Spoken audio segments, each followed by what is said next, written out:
بيبدأ الفيلم بأميرة كانت مخطوفة من العدو اللدود بتاع المملكة بتاعتهم، بس البنت طلعت جدعة وهربت. بس يا حسرة، حصلت مصيبة خلت الأميرة ترجع للعدو تاني وتحارب علشان مملكتها تبقى بخير والدنيا ماشية فيها. ده بقى كله بيحصل في بيالا، ودي بلد فيها قبائل كتير من الجنيات. زمان الجنيات دول كانوا عايشين في سلام ووئام مع الكائنات الأسطورية اللي محدش بيقدر عليها أبدا، اللي هي التنانين. علاقتهم الحلوة دي خلت بيالا أرض السحر والعجائب.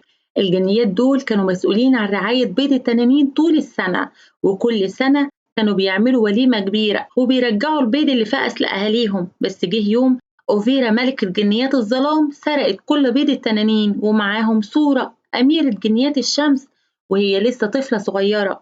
أوفيرا قوتها كانت بتزيد كل يوم، والسحر في بيالا كان بيقل وبيختفي. الأرض بقت بور والنباتات بتدبل وتموت. وفي نفس الوقت ده سورة كانت لسه محبوسة في قلعة الظلام، كبرت وبقت شابة بس لسه بتحلم باليوم اللي تتجمع فيه مع أهلها. لحسن حظها صاحبة اتنين من جنيات الظلام اسمهم جارو ونوراي، وهما اللي ساعدوها تهرب من القلعة. الحرس حاولوا يمنعوهم، بس سورة استخدمت سحر الظلام بتاعها بالصدفة ونجحت في الهروب. بس نوراي اتأخرت وما قدرتش تهرب معاهم. سورة وعدت إنها هترجع علشان تجيب نوراي، وعزمت جارو يروح معاها بيتهم في بيالا. جارو رفض العرض بلطف علشان جنيات الشمس مش بيحبوا جنيات الظلام. سورة وصلت بيالا لوحدها وقابلت أختها التوأم سيرة. سيرة فرحت جدا لما شافتها، بس اتصدمت لما شافت جناحاتها علشان سورة عاشت في قلعة الظلام. جناحاتها بقت جناحات ظلام. بس أهل بيالا استقبلوها بحب وترحيب. عدى 5 سنين بس أهل بيالا لسه مش عارفين إزاي يرجعوا السحر للمملكة بتاعتهم تاني. قبائل الجنيات المختلفة بطلت تتقابل وبيالا اتحولت لمكان كئيب وحزين. التنانين كمان بطلت تيجي، ومحدش عارف لسه عايشين ولا لأ. في يوم من الأيام الصبح بدري وهي طايرة في الغابة، سورة قابلت تنين لأول مرة في حياتها. اتجننت من الفرحة بس مش عارفة تتكلم معاه ازاي. التنين طار بعيد شوية بس النفس بتاعه خلى الزهور اللي كانت دبلانة ترجع تتفتح تاني. سورة خدت الزهور دي علشان توريها لسيرة وتحكي لها الخبر الحلو. بس فجأة افتكرت إنها اتأخرت على تتويج الملكة. في الوقت ده جنية شمس صغيرة اسمها مروين اكتشفت حجر غريب. سمعت أصوات كده وظنت إن ده حجر بيتكلم. قالت بس كده ده هيبقى أحلى هدية للملكة الجديدة. خدت الحجر والحيوان الأليف بتاعها اللي اسمه بيو وجريت على القلعة. وفي طريقها شافت جنية ظلام وجريت استخبت. وفجأة اكتشفت إنها صورة جناحاتها بتخدع جنيات الشمس على طول. بس علشان صورة عندها جناحات ظلام، هي جنية الشمس الوحيدة اللي تقدر تطير قبل طلوع الشمس. مروين فضلت تبص على صورة بإعجاب وتمنت تكون زيها. الشمس بدأت تطلع بالراحة وجنيات الشمس بدأوا يصحوا علشان يشوفوا شغلهم اليومي. بس الصورة كانت بتطير من بدري وراحت تقابل أختها. سيرة كانت بتسقي الزرع بتاعها واتفاجئت لما شافت صورة. اتصدمت أكتر لما شافت الزهرة اللي الصورة جابتها معاها. صورة كانت عايزة تحكي لها عن التنين بس الخدامة بتاعتهم قطعتهم. صورة قررت تستنى شوية علشان كله مشغول في تجهيزات التتويج. أختهم الكبيرة إلا هتبقى الملكة الجاية. أبوهم مات من سنة بس، وإلا مش حاسة إنها مستعدة للمسؤولية الكبيرة دي. الظروف مش ماشية معاها. الحرب بتاعتهم مع أوفيرا مش راضية تخلص، والسحر بيختفي والزرع بيدبل، وقبائل الجنيات عاملين زي العيال اللي متضايقة من بعض. علشان يفرحوا إلا، سورة وسيرة قرروا يحكوا لها الخبر الحلو. التنانين لسه عايشين. إلا رفضت تصدقهم علشان محدش شافهم من سنين. سورة استسلمت وجهزت نفسها للتتويج. مروين وصلت هي كمان وجابت معاها الحجر اللي بيتكلم بتاعها. قدرت تفلت من الحراس ودخلت القلعة. لما الجنيات كلهم اتجمعوا الملكة جهزت علشان تلقي الخطاب بتاعها. ادت اخواتها سورة وسيرة اسورة من العيلة ولبست التاج بنفسها. الكل بدأ يهتف للملكة بس الحفل اتعطل بسبب هجوم مفاجئ من الغربان. أوفيرا هي اللي بعتتهم، بتستخدم سحر خاص علشان تشوف عن طريق عيون الغربان. أوفيرا ما كانتش مبسوطة إنهم معزموهاش على التتويج. هي كمان من العيلة المالكة وكان نفسها تنافس على العرش. بعد ما عرفت أوفيرا رجعت الغربان بتاعتها وبدأت تجهز للخطة الجاية بتاعتها. في نفس الوقت في قلعة جنيات الشمس الكل بيساعد بعض علشان يرجع كل حاجة زي ما كانت. بعد شوية ضيف غير متوقع انضم للحفل، ده جارو جن الظلام اللي ساعد سورة تهرب. سورة فرحت جدا لما شافته وسألته على طول عن نوراي، بس جاره اتطرد من قلعة الظلام علشان ساعد سورة. جنيات الشمس حسوا بالضيق لما شافوا جناحات جاره، بس الملكة طلبت من الكل يحترموا جناحات جاره، هو بطل سورة. كمان اطمنت على مروين وسألتها على الحجر بتاعها. فجأة الحجر اتشرخ ورجل صغيرة طلعت منه. الملكة فهمت كل حاجة وطلبت من الخدم يخلوا القاعة فورا. ده مش حجر، ده بيض التنين بجد. مروين قالت إنها تقدر تتكلم مع البيضة، بس الملكة قالت إن دي قدرة خاصة ربنا بيديها لناس قليلة جدا. بس مروين تقدر تتواصل مع التنانين. التنين الصغير اتسمى نجور وعايز يطلع من القشرة بتاعته. الملكة إلا طلبت من مروين تخلي التنين جوه البيضة دلوقتي، علشان أول حاجة التنين الصغير لازم يشوفها هي أهله، وإلا السحر هينكسر. الملكة إلا جالها فكرة عظيمة فجأة علشان ترجع الرخاء لبيالا. هيعملوا وليمة تنانين. الملكة هتتصل بكل العائلات المالكة من قبائل الجنيات المختلفة، بس هي شاكة إن أوفيرا هتيجي. سورة عارفة الحل، ممكن يعزموا نوراي علشان هي بنت أخت أوفيرا وهي من العيلة المالكة. وليمة التنانين لازم تبدأ الساعة 12 الظهر في الانقلاب الصيفي في صخرة الانقلاب. ما عندهمش وقت كتير ولازم يخططوا لكل حاجة بسرعة. هيبدأوا بالسفر لجبال بارو اللي فيها الطريق بيتقسم نصين، طريق بيروح لقلعة جنيات الظلام والتاني بيوصل لقمة التنين. سورة وجارو هيروحوا لقلعة الظلام علشان يجيبوا نوراي، إنما سيرة ومروين هيتوجهوا لقمة التنين علشان يعزموهم. في الوقت ده الملكة هتتكلم مع القبائل التانية وتحاول تقنعهم يجوا وليمة التنانين.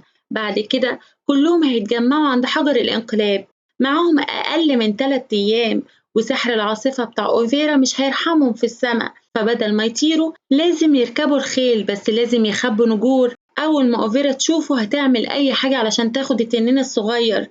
سورا والفريق بتاعها انطلقوا في المهمة بتاعتهم، إنما الملكة رجعت للقلعة علشان تقابل العائلات المالكة التانية. أول واحدة وصلت هي ملكة جنيات التلج، شكلها ست متكبرة وبتتريق على إلا علشان ما عندهاش خبرة كافية للعرش ده. ملكة التلج اعتذرت وقالت إنها مش بتستحمل الحر، لازم ترجع لقصرها التلج الفاخر. ما تعرفش إن إلا عندها كل المعلومات، وعرفت إن القصر التلجي بدأ يسيح. الطريقة الوحيدة علشان تنقذ القصر هي إنهم يرجعوا ساحر التنين. إلا أعلنت إنها هتعمل وليمة تنانين وهتثبت إنها تستحق تكون الملكة. الضيف اللي جه بعد كده كان ملك جنيات قوس قزح، ولحسن الحظ هو ودود جدا. في الوقت ده سورة والفريق بتاعها وصلوا قريب من جبال بارو، وقفوا شوية علشان يستريحوا ويدوروا على أكل. مروين بدأت تسأل يا ترى يأكلوا إيه لنجور، بس التنين الصغير عارف إزاي ياخد باله من نفسه، استخدم النفس الناري بتاعه علشان يشوي سمكة وأكلها في ثواني. دلوقتي الجنيات محتاجين يجهزوا الأكل بتاعهم. جارو حاول يولع نار بس سيرة سهلت الموضوع بالزهور السحرية بتاعتها. جارو انبهر وعرف إن جنيات الشمس والظلام ممكن يكونوا أصحاب كويسين. فجأة الغربان وصلوا تاني. جارو وسيرة استخبوا في الزاوية، لكن سورة جريت علشان تحمي بيضة التنين. أوفيرا شك إن سورة بتخبي حاجة فبعتت عواصف علشان تكشف الأسرار. لما شافت العواصف سحر الظلام بتاع سورة بدأ يشتغل هو كمان، كان أقوى من سحر أوفيرا وهزم العواصف. سيرة اتجننت من الفرحة علشان مفيش جنية شمس نجحت قبل كده في إنها تعمل عمل سحر قوي زي ده. فضلت تسأل ليه سورة كانت بتخبي قوتها، بس سورة مش مبسوطة بالموضوع ده. هي شايفة إن سحر الظلام شرير ومش هيجيب غير الدمار. جارو لقى الخيل والجنيات كملوا الرحلة بتاعتهم. في الوقت ده أوفيرا جالها خبر وليمة التنانين اللي هتحصل، وده خلى الوضع مخيف أكتر. أوفيرا عايزة تعرف الحقيقة كلها، فبعتت الغربان بتاعتها علشان يتبعوا سورة.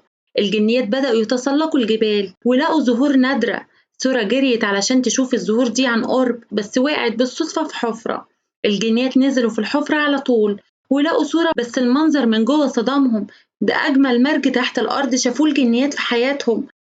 عايشة هناك معلمة عظيمة للسحر اسمها ماجوس بيلارا، فحصت البيضة وكشفت عن قدرات التنين علشان تخلي سحر الجنية أقوى.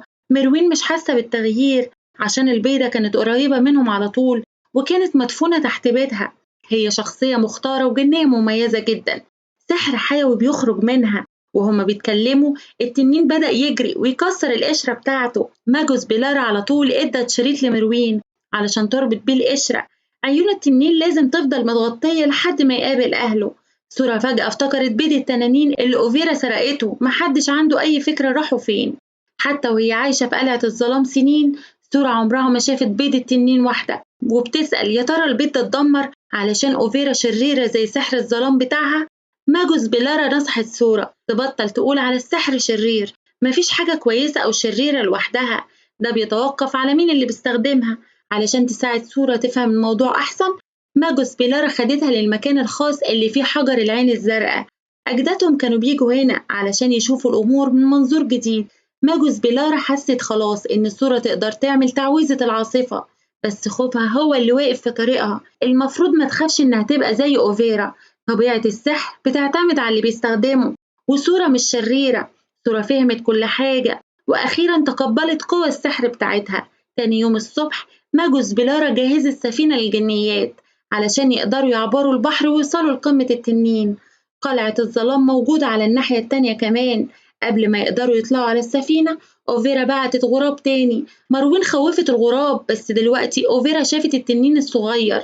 ماجوس بلارا تمنت حظ سعيد للجنيات وبتتطلع لمقابلتهم في صخرة الانقلاب.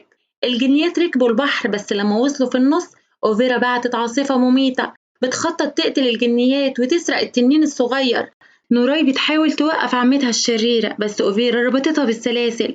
سفينة سورة مش هتقدر تصمد قصاد العواصف المميتة دي، لازم تستخدم السحر الأسود. سورة أخدت مكانها وعملت تعويذة عاصفة قوية، بس مش قادرة على سحر أوفيرا.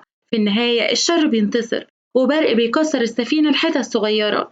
الجنيات بيتجروا للشط وبيصحوا بعد كذا ساعة. دخلوا عالم الظلام اللي بيبعد أميال عن قمة التنين. زيادة على كده الغربان بتوع أوفيرا قاعدين قدامهم، وأوفيرا شايفة كل حاجة، مش هتخليهم يهربوا بأي شكل من الأشكال. شكله كده الجنيات خسروا الحرب دي خلاص. مروين رافضة تتقبل الهزيمة علشان مش هتقدر تستسلم قبل ما تجمع ناجور مع أهله، لازم يلاقوا طريقة. سورة بتقترح إن 3 منهم يروحوا لقلعة الظلام علشان ينقذوا نوراي، لكن مروين بتتسلل لقمة التنين وبتلاقي أهل نجور. سيرة مش موافقة علشان قمة التنين أبعد بضعف المسافة اللي كانوا مخططين ليها، ومروين صغيرة قوي علشان تغطي الرحلة الخطيرة دي لوحدها. بس مروين مؤمنة إنها جنية خاصة اختارت للمهمة العظيمة دي. لما سورة كانت في سنها هربت من قلعة الظلام، فمروين كمان تقدر تنفذ المهمة دي. سورة معجبة بشجاعة مروين وطلبت منها تجهز للرحلة، بس قبل ما تمشي محتاجين يشتتوا الغربان دي. سورة عندها الحل المثالي للموضوع ده، استخدمت الفحم علشان تغطي الطائر بتاعها باللون الأسود وادته وردة نارية. الطائر بيتظاهر إنه غراب وقعد وسطهم. تاني يوم الصبح بعد ما أخدوا الإشارة، الطائر رمى الوردة النارية وولع في الشجرة. الغربان بدأوا يطيروا هنا وهناك، ومروين استخدمت الفرصة دي علشان تهرب، شايلة نجور وبيو وطارت ناحية قمة التنين. نجور تقيل جدا ومروين تعبت بسرعة، بس بعدها عرفت إن نجور يقدر يطير هو كمان. الرحلة بقت أسهل وبدأوا يجروا ناحية الواجهة بتاعتهم، بس لما وصلوا للجزء المتجمد من الجبال مروين بدأت طاقتها تخلص. مرهقة بس مش هتقدر تستسلم دلوقتي، لازم توصل نجور لأهله. في الوقت ده أوفيرا مش عارفة إن في جنية هربت، طلبت من الغربان يفضلوا يتبعوا سورة، واستخدمت عاصفة ظل علشان تبعت لسورة رسالة مهمة. أوفيرا مستعدة تسيب نوراي تمشي، بس في المقابل سورة لازم تديها التنين الصغير. سورة اتظاهرت بالموافقة علشان تقدر تدخل قلعة الظلام وتساعد نوراي تهرب. الوقت بيجري بسرعة وملوك وملكات الجنيات مستنيين عند صخرة الانقلاب. ماجوس بيلارا وصلت هي كمان وبتساعد الملكة إلا في تجهيز وليمة التنانين. بعد وقت طويل قوي قبائل الجنيات بيشتغلوا مع بعض كأنهم واحد. دلوقتي ازدهروا في الصورة. سورة عملت بيضة مزيفة وخدتها لقلعة الظلام. سورة طلبت من أوفيرا تنسى الأحداث اللي فاتت وتنضم لبيالا علشان السحر يقدر يرجع ليهم كلهم، بس أوفيرا ست أنانية معتقدة إن مفيش حد يستاهل القوة السحرية غيرها. أمرت إنهم يدولها التنين الصغير، فسورة ورتها البيضة المزيفة. أوفيرا اتعصبت جدا وبعتت الغربان ناحية قمة التنين، ولحسن الحظ مروين اتسلقت قمة التنين خلاص، لقت كهف وبدأت تمشي جواه بحذر. التنانين اتصدموا لما شافوها، بس بعدها لاحظوا التنين الصغير. نجور أخيرا فتح عيونه وشاف أهله. الغربان جم علشان يهاجموهم، بس عائلة التنين خوفوهم ومشيوا. في الوقت ده أوفيرا أمرت الخدم بتوعها يرموا الجنيات في أظلم زنزانة بقية حياتهم. سورة اتعصبت وبدأت سحر العاصفة بتاعها. أوفيرا ضحكت على شجاعتها وتحدت سورة في معركة، واجهوا تعويذة العاصفة بتاعت بعض في السماء، لكن بقية الجنيات كانوا بيحاربوا مع الحرس. سورة بتحاول بكل قوتها بس ما عندهاش خبرة زي أوفيرا. خسرت المعركة ووقعت. بعد شوية قامت ماسكة إيد سيرة ونوراي فجأة. القوة بتاعتهم بدأت تتوحد، وسورة اكتسبت قوة جنيات الشمس والظلام. عملت تعويذة العاصفة تاني، بس المرة دي كانت مدمجة مع سحر جنيات الشمس. التعويذة القوية هزمت أوفيرا وحولتها لتمثال حجري. التأثير ده كسر كمان تماثيل التنانين في القلعة، وكشف عن البيض المسروق اللي متخبي جواهم. الجنيات خدوا البيض وركبوا قوارب الظلام علشان يوصلوا لصخرة الانقلاب. سورة قدمت نوراي على إنها ملكة جنيات الظلام، وطلبت من القبائل التانية يتقبلوها. نوراي حاسة بالامتنان ورجعت بيض التنين علشان تعلم بداية الصداقة بين جنيات الشمس والظلام. مروين وصلت هي كمان وجابت التنين. الوليمة الأسطورية بدأت، والجنيات احتفلوا بالبداية الجديدة. بعد الأكل الملكة إلا طلبت من مروين تجهز نفسها علشان هتبقى كبيرة المبعوثين الملكيين للتنانين ومتدربة ماجوس بيلارا. مروين عمرها ما فكرت إنها تاخد شرف عظيم زي ده، بس هي تستاهل كل حاجة فيه. نوراي كمان متوقعتش إنها تبقى ملكة، وسيرة عمرها ما فكرت إنها يبقى ليها أخت تانية في نوراي. سورة وقفت بحماس واقترحت تحايل العائلات الملكة للتنانين للأبطال اللي نفذوا المهمة الخطيرة دي. والبيالة دي بداية جديدة، البيالة كلها هيتم توزيع بيض التنين بين كل عوالم بيالة علشان ينشروا السحر لكل القبائل. وبكده بيخلص الفيلم. يا ريت لو الفيديو بتاعي عجبكم ما تنسونيش في اللايك وتشتركوا في القناة عشان يوصل لكم كل الفيديوهات الجديدة اللي بنزلها.